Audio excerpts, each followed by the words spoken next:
হাসির রাজা, জ্ঞানের রাজা, রসিক রাজা। এই অনেকদিন ধরেই তোমাদের একটা কথা বলবো ভাবছিলাম। আগে কি মহারাজ? মন্ত্রী আর গোপাল বেশি ভালো সেটা পরীক্ষা নেওয়ার পরিকল্পনা করেছি, এবং যে এই পরীক্ষায় সফল হবে তাকে আমি পুরস্কার দেব। এ তো বেশ শুভ সংবাদ।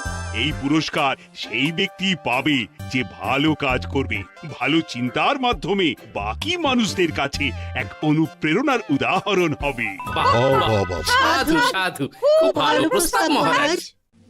ভালো না চাই, এটা কোনো পুরস্কার তো ভালো কাজ করার চারটিখানি কথা। মহারাজ, একটা অনুরোধ ছিল। তোমার আবার কি অনুরোধ? বলছিলাম এখন আমাকে একটু বেরোতে হবে। আসলে আজ আমার নাতি নাতনিদের দল বাড়ি আসবে অনেক দিন পর, তাই ওই আর কি একটু গল্প আড্ডা খাওয়া দাওয়ার ব্যাপার আছে, এই আর কি।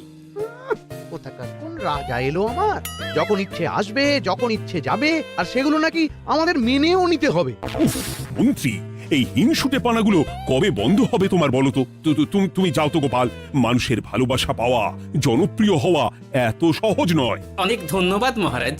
আমার তো বেশ গর্ব হয় তোমার জন্য, আর আমি চাই যে গোপাল আরো ভালো কাজ করে সেরা নাগরিক সম্মান পেয়ে এই কৃষ্ণনগরের মুখ আরো উজ্জ্বল করুক। নিশ্চয়ই মহারাজ, চেষ্টা করব। তবে পুরস্কারের কথা ভেবে আমি কোনোদিন কাজ করি না মহারাজ, যেটা আমার ঠিক মনে হয় তাই করি। এবার আমায় অনুমতি দিন, আমি আসি। বেশ বেশ, যাও যাও।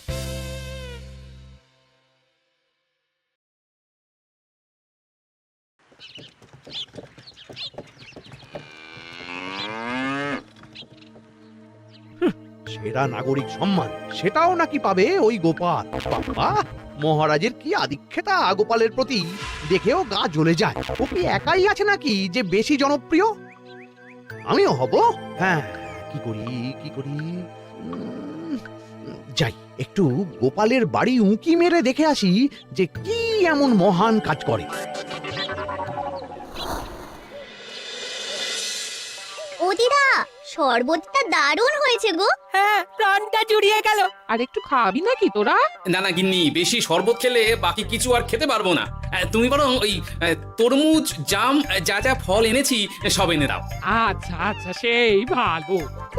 আজকের দিনটা পুরো জমে গেল, মানে কোনো তুলনা হয় না। সে আর বলতে, গোপাল দাদু জায়গা কেউ কোনোদিনও নিতে পারবে না।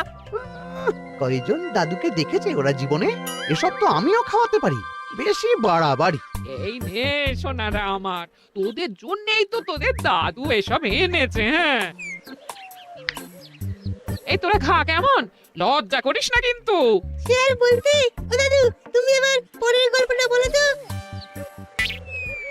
কি ব্যাপার, মন্ত্রী মশাই হঠাৎ আড়ি পাচ্ছে কেন?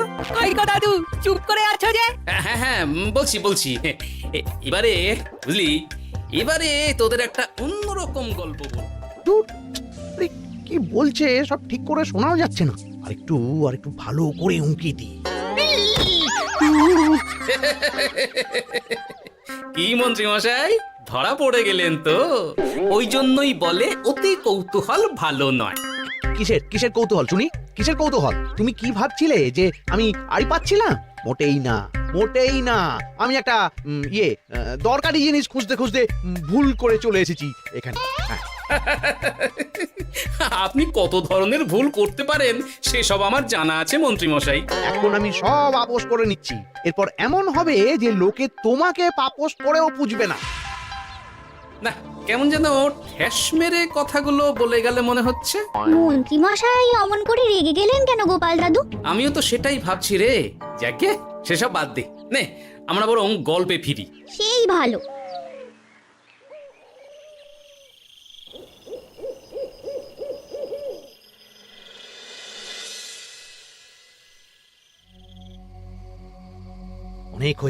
অনেক হয়েছে গোপালের গুণগান। এবার থেকে আমিও এমন কিছু করব যাতে আমি গোপালের থেকেও বেশি জনপ্রিয় হই, কিন্তু তার জন্য গোপালের কাজকর্মের ওপর একটু নজর রাখতে হবে।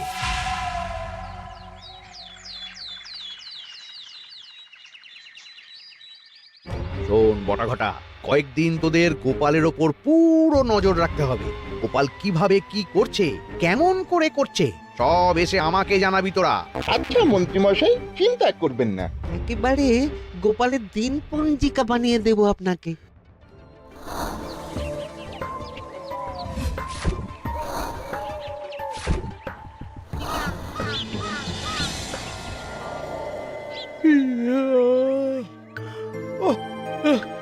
দুপুরের ঘুমটাও একটু ঠিক করে ঘুমোতে দিবি না রে তোরা? কি হয়েছে বল। আগে মন্ত্রীমশাই আপনিই তো বলেছিলেন। ঠিক আছে ঠিক আছে, ওহো বল কি হয়েছে। দেখে যা বুঝলাম গোপাল বড় উদার, পরোপকারীও। সে কাউকে ঠকায় না, আর নিজেও ঠকে না। হ্যাঁ, সবাই তাকে খুব ভালোবাসে। হয়েছে হয়েছে, বুঝেছি। এবার থাম তো। গোপাল পরোপকারী? হাহ, এতদিন ও ছিল, কিন্তু এবার আমার পালা।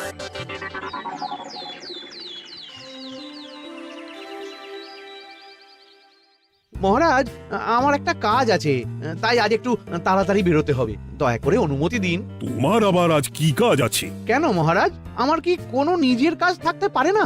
আপনার যদি আমার উপর কোনো সন্দেহ থাকে, তাহলে আপনি নজর রাখতে পারেন। আহা মন্ত্রী, আমি কি সে কথা বলেছি একবারও? তাহলে এটা যদি গোপাল বলতো, তাহলে কি আপনি ওকে এত প্রশ্ন করতেন? এর মধ্যে আবার আমি আসছি কোথা থেকে? দেখছেন তো মহারাজ, কেমন আগ বাড়িয়ে ঝগড়া করতে আসে। ওহো, ঠিক আছে ঠিক আছে, মন্ত্রী তুমি যাও। ও কি, আবার কি হলো? প্রণাম করছো কেন? ভালো কাজ শুরু করার আগে আপনার আশীর্বাদ নিয়ে নিলাম মহারাজ। কিছু কি বুঝলেন মহারাজ? না, কি ব্যাপার বলো তো? কি সব ভালো কাজ শুরু করার কথা বললো শুধু? সেটাই তো, থেকে থেকে কি যে হয় বুঝি না।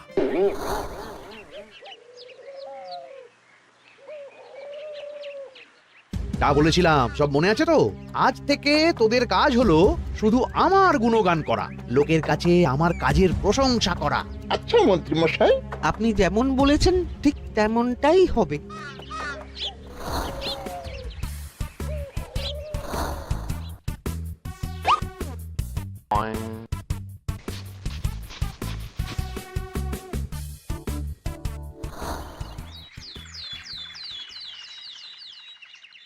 সত্যি কথা, মন্ত্রী মশাইয়ের মতো আর ভালো মানুষ হয় না। ওনার মন অনেক বড়। সে আর বলতে। বরাবরই তো খুব বড় মাপের মানুষ। আরে আরে গোপাল দাদা, আরে কোথায় চললে? এই রাজসভায়। ও মা, তাহলে তো তোমার সাথে মন্ত্রী মশাইয়েরও দেখা হবে। হবে বই কি? বাহ বাহ বাহ বাহ, তাহলে তুমি একটু ওনাকে আমার গিন্নির তরফ থেকে ধন্যবাদ জানিয়ে দিও। গতকাল উনি আমাদের অনেক সাহায্য করেছিলেন কিনা। সাহায্য? মন্ত্রী মশাই? আচ্ছা ঠিক আছে।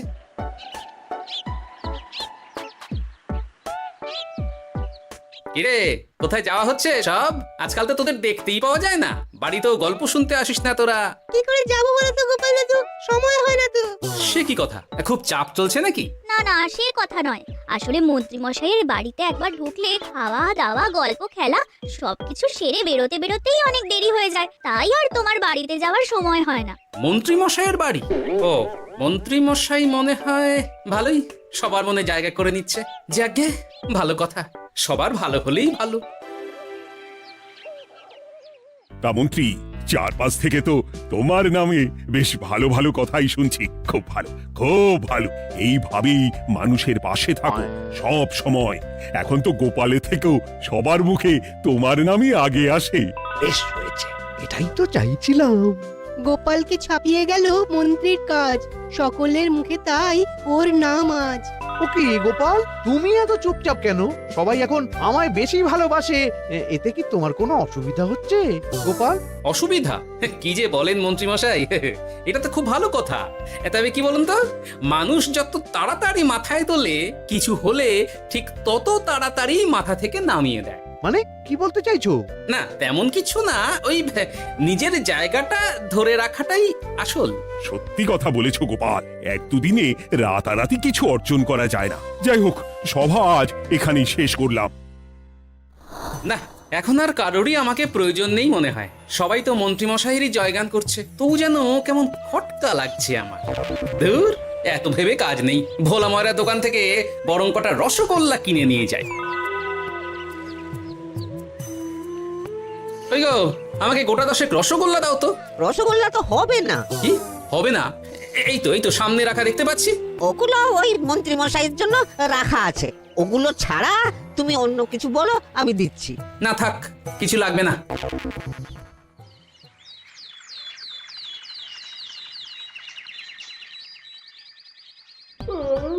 ও কি গো, বলি কত বেলা হয়ে গেল, তুমি এখনো রাজসভায় গেলে না? কদিন ধরে দেখছি কিছু হয়েছে, আর তোমার রাজসভায় বলি যেতে ইচ্ছে করে না বুঝি? না সেরকম কোনো ব্যাপার নয় গিন্নি। আমি দেরি করে যাই কি তাড়াতাড়ি, কোনো কিছু তো আর কারো জন্য থেমে থাকে না, বলো গিন্নি। মন্ত্রী মশাই তো আছেন, তাহলেই চলবে। এ আবার কেমন কথা? কিছু না, আমি বেরোলাম।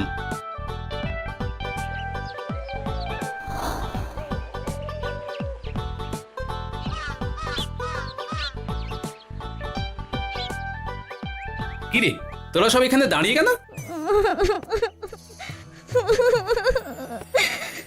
আমরা সব পরীক্ষায় শূন্য পেয়েছি, তাই আমাদের শাস্তি দিয়েছে। আসলে আমরা এতদিন কোনো পড়াশোনা করিনি তো বাড়িতে, পুরো সময়টা শুধু ওই মন্ত্রী মশাইয়ের বাড়িতে মজা করে কাটিয়েছি, তাই এমন হয়েছে।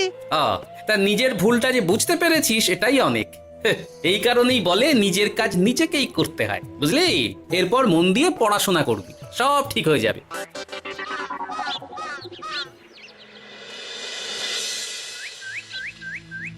ও কি গো ভোলা মায়েরা, এমন মুখ বেজার করেছে কেন? আর কি বলি গোপাল দাদা, খদ্দের একটাও নেই। বসে বসে শুধু মাছি তাড়ানো ছাড়া আর কোনো কাজই নেই। কেন হঠাৎ এমন কেন হলো? এই মন্ত্রী মশাইয়ের জন্য উপকার করে দেওয়ার নাম করে আমাকে দুধ থেকে ছানা মেখে দেওয়ার কথা বলেছিল। আমিও খুশি মনে রোজ দুধ পাঠিয়ে দিতাম ওনার বাড়ি। তারপর? আসলে ওই মিষ্টি বানানো তো আর চারটিখানি কথা নয়, আমার সুবিধাই হতো। হঠাৎ খদ্দেররা সব জানানো শুরু করলো মিষ্টির স্বাদ পাল্টে গেছে, মান কমে গেছে, আর শরীর খারাপ হচ্ছে, এই সব। না এই তো খুব খারাপ ব্যাপার। তার জন্যই তো আমি ওই মন্ত্রী মশাইকে উপকার করতে বারণ করে দিলাম। কিন্তু খদ্দেররা তো এখন আর বিশেষ করে আসতে পারছেন না। এখন তুমি ভরসা, এখন তুমি আমায় উপকার করতে পারো। হ্যাঁ বলো না কি করতে হবে। তোমাকে তো সবাই খুব মানে। তুমি যদি ওই মিষ্টি খেয়ে সবাইকে বলো যে আমার দোকানের মিষ্টি ভালো, তাহলেই একমাত্র ওই আমার আবার বিক্রি শুরু হবে। বেশ।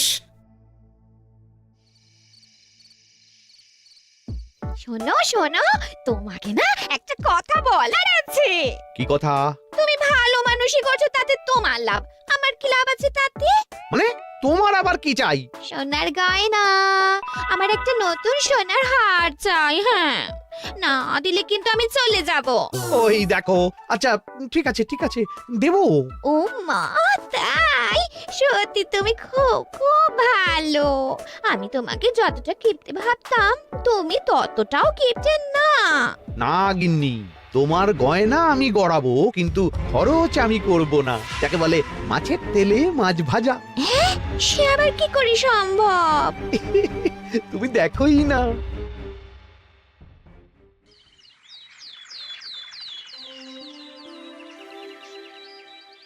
মহারাজ, আপনার কাছে একটা অনুরোধ ছিল। হ্যাঁ বলো না। এই আগামী সপ্তাহে আমি সকলকে বিনামূল্যে বস্ত্র ও খাদ্য সামগ্রী বিতরণ করতে চাই। আর তার জন্য আমার ইচ্ছা যে আপনি সেখানে প্রধান অতিথি হয়ে আসুন। বাহ, এ তো ভারী উত্তম প্রস্তাব, নিশ্চয়ই যাব। অনেক ধন্যবাদ, এই তো আমার পরম সৌভাগ্য মহারাজ। কি খুশি তাহলে? এই আর একটা কথা, মানে বুঝতেই তো পারছেন অনেক খরচ, তাই অল্প পরিমাণ যদি মোহর, মানে আপনার যেটা ভালো মনে হয়। বুঝেছি, আর বলতে হবে না। আপনি মহান মহারাজ, আজকে বুঝতে পারলাম আপনি সকলকেই সমান চোখে দেখেন। কি হয়েছে গো, তোমরা সকলে এখানে? বড় বিপদে পড়ে এসেছি গো দাদা। কি হয়েছে একটু খুলে বলো দেখি। মন্ত্রী মশাইয়ের অতি উপকারে ঠেলায় আমাদের সকলেরই বড় সমস্যা দেখা দিয়েছে। প্রথম বুঝতে পারিনি, কিন্তু এখন বুঝতে পারছি। দয়া করে কিছু একটা করো গোপাল দাদা। বুঝলাম, ঠিক আছে, আমি দেখি কি করতে পারি। যা বুঝছি, কিছু একটা করে মন্ত্রীমশাইয়ের উপকার থেকে সকলকে বাঁচাতেই হবে। কিন্তু কি করি পেয়েছি উপায়। সামনেই বস্ত্র ও খাদ্য সামগ্রী বিতরণের অনুষ্ঠান করবে বলেছে না? ওটাতেই কিছু একটা করতে হবে। যা বললাম তাহলে বুঝলি তো? ভালো করে মন্ত্রীর উপর নজর রেখে আমাকে সবটা জানা। হ্যাঁ গোপাল দাদু, কোনো চিন্তা করো না, মন্ত্রী মশাইয়ের আসল রূপ সামনে আসবেই।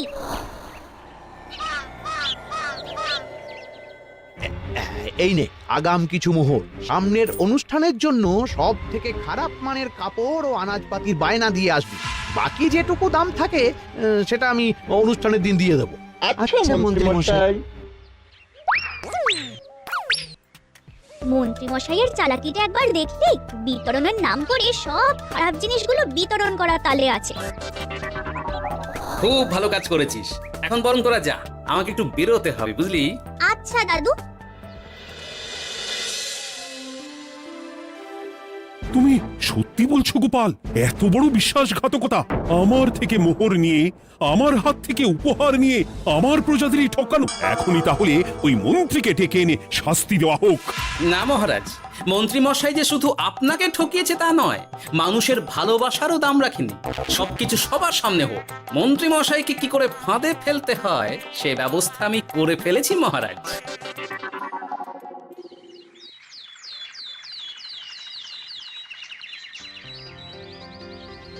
যাক বাবা, এই সুযোগে প্রচুর মোহর হাতে চলে এলো। এমনিও আমার চিন্তার কোনো ব্যাপার নেই, সব জিনিস তো মহারাজের হাত দিয়ে বিতরণ করা হবে, তাই খারাপ হলেও সবাই ভাববে মহারাজ দিয়েছে। শোন, এবার তোরা গিয়ে মন্ত্রীকে ওখান থেকে সরিয়ে আন। ততক্ষণে আমি আমার কাজটা মিটিয়ে নিই। আচ্ছা। মন্ত্রী মশাই শিগগিরই চলুন আমাদের সাথে, মহারাজ আপনাকে ডাকছেন ওই গাছতলার ওখানে। এখন হ্যাঁ, মহারাজ তো আপনার উপর খুব খুশি, তাই দেখে মনে হলো কোনো একটা উপহার দেবেন আপনাকে। তাই নাকি? বটেই তো আমি এক্ষুনি যাচ্ছি। এবারে জমবে মজা। কই কি কেউ তো কোথাও নেই। আমাকে যে বললো মহারাজ ডাকছেন, ধুর, আমি বরং মঞ্চেই ফিরে যাই।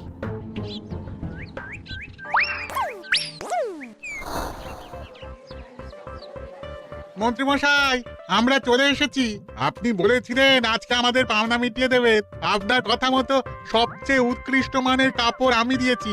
হ্যাঁ মন্ত্রী মশাই, আমিও একদম ওই টাটকা শাকসবজি, মাছ, মিষ্টি সব দিয়ে থলি ভরিয়ে দিয়েছি।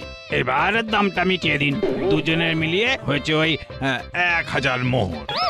বাহ মন্ত্রী বাহ, তুমি এত ভালো ভালো জিনিস বিতরণ করছো, ওহ, আমি তো বিশ্বাসই করতে পারছি না। মোটাই না, আমি অত দাম দিতেই পারবো না। আমি তো ভালো জিনিস দিতে বলিনি, আমি বলেছিলাম সব থেকে খারাপ জিনিসগুলো দিতে। কি বললেন মন্ত্রী মশাই? এই রে, এই ধরা পড়ে গেলাম মনে হয়। তোমার এত বড় সাহস, তুমি আমার রাজ্য থেকে এইভাবে মানুষকে ঠকাবে? আমায় ক্ষমা করে দিন মহারাজ, আমি ইচ্ছা করে এমন করিনি। আর আমি কোনো কথা শুনতে চাই না। উপকারের নাম করে তুমি আমার প্রজাদের যা অপকার করেছো সব আমি জানি। তোমাকে শাস্তি পেতেই হবে। প্রহরী, বন্দি করো মন্ত্রীকে। মহারাজ, আর হবে না মহারাজ, আর হবে না। ওই জন্যই বলে যেমন কর্ম তেমন ফল।